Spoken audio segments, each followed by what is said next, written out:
আজ কিভাবে প্রস্তুত হলো মায়ের ভোগ দেখাবো আপনাদের। জয় মা তারা। আমার নাম শুভ্র। আমি তারাপীঠ মন্দিরে মায়ের একজন সেবায়েত পূজারী। জীবনের কঠিনতা সহজ করে তারা জ্ঞান। আজকে তার 285তম দিন। আজকে তারা জ্ঞান। তারা মা ভক্তকে একা লড়তে দেন না, অর্থাৎ অদৃশ্যভাবে মা সদা ভক্তের পাশে থাকেন। আপনারা মা তারার এক অপূর্ব রূপে দর্শন করুন। অন্তর থেকে পৌঁছে দিন নিজের সমস্ত কামনা বাসনা মায়ের চরণে। মায়ের এই দর্শনের পর সকলে একবার লিখুন, জয় মা তারা। আজকে সকাল সকাল মন্দিরে এসে মা তারার নিত্য পুজো সম্পন্ন করার পর গেলাম বাজারে। গিয়ে মায়ের দুপুরের অন্নভোগের জন্য কিছু মাছ নিলাম, কারণ আজকে এক দিদি মায়ের ইচ্ছেতে আজ দুপুরবেলায় মাকে একটি পূর্ণাঙ্গ ভোগের থালা নিবেদন করছেন। তাই সকাল সকাল দুপুরের অন্নভোগের বিভিন্ন রকমের প্রস্তুতি সম্পন্ন করলাম। এখন যাব ভোগ ঘরে এবং ভোগের সব সামগ্রীগুলো পৌঁছে দেবো ভোগ ঘরে। চলুন। ভোগ গৃহে এখন রান্না করা হচ্ছে মা তারার পোলাও অন্ন।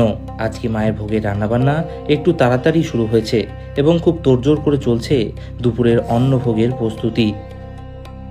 এখন বাজে সকাল 9টা। এক দিদি সপরিবারের সাথে মায়ের চরণে পুজো অর্পণ করবার জন্য এসেছিলেন। খুব সুন্দরভাবে তাদের দর্শন পুজো সম্পন্ন করলাম। তারা পুজো দিয়ে বেরিয়ে গেছেন। আপনাদের সাথে পরিচয় করাবো তাদের ভোগের সময়। আর তারা আজকে মায়ের ইচ্ছেতে দুপুরবেলা একটা পূর্ণাঙ্গ ভোগের থালা নিবেদন করছেন। অবশ্যই তো তুলে ধরবো আপনাদের সামনে, ভিডিওটা অবশ্যই দেখবেন। দিদিদের পুজো তো খুব সুন্দরভাবে সম্পন্ন হলো। আকাশ একদম পরিষ্কার, গরম পড়েছে প্রচণ্ড।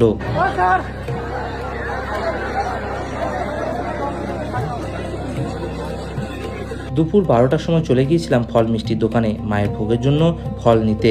মায়ের ভোগের জন্য ফল নিয়ে নিয়েছি। এখন যাবো ভোগ ঘরে এবং ভোগের থালাটা সাজিয়ে প্রস্তুত করবো। চলুন। চলছে মায়ের মন্দির পরিষ্কারের কাজ। চলুন আপনাদের দেখাবো। মাকে সাজানো হচ্ছে, এরপর মায়ের ভোগ হবে।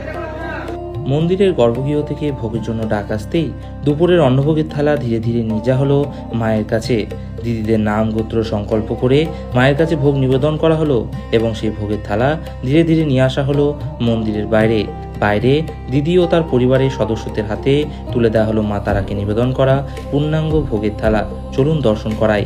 এই হচ্ছে মা তারার পূর্ণাঙ্গ ভোগের থালা। আপনারা দর্শন করুন, কারণ ভোগ দর্শনেই দুর্ভোগ কাটে। এরপর দিদিরা কিছুটা ভোগ নিলেন, বাকি ভোগ মন্দিরে থাকা অজস্র ভক্তের মধ্যে ধীরে সুস্থে বিতরণ করে দিলেন।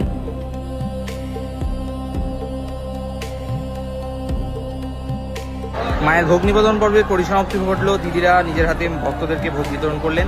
আশা করছি আপনাদের এই ছোট্ট ব্লগ ভালো লেগেছে। প্রতারণা চক্করে না পড়ে সঠিক যোগাযোগে তারাপীঠ আসুন, আপনাদের অনুভূতি অন্যরকম হবে। সকলে ভালো থাকবেন, সুস্থ থাকবেন। জয় মাতা।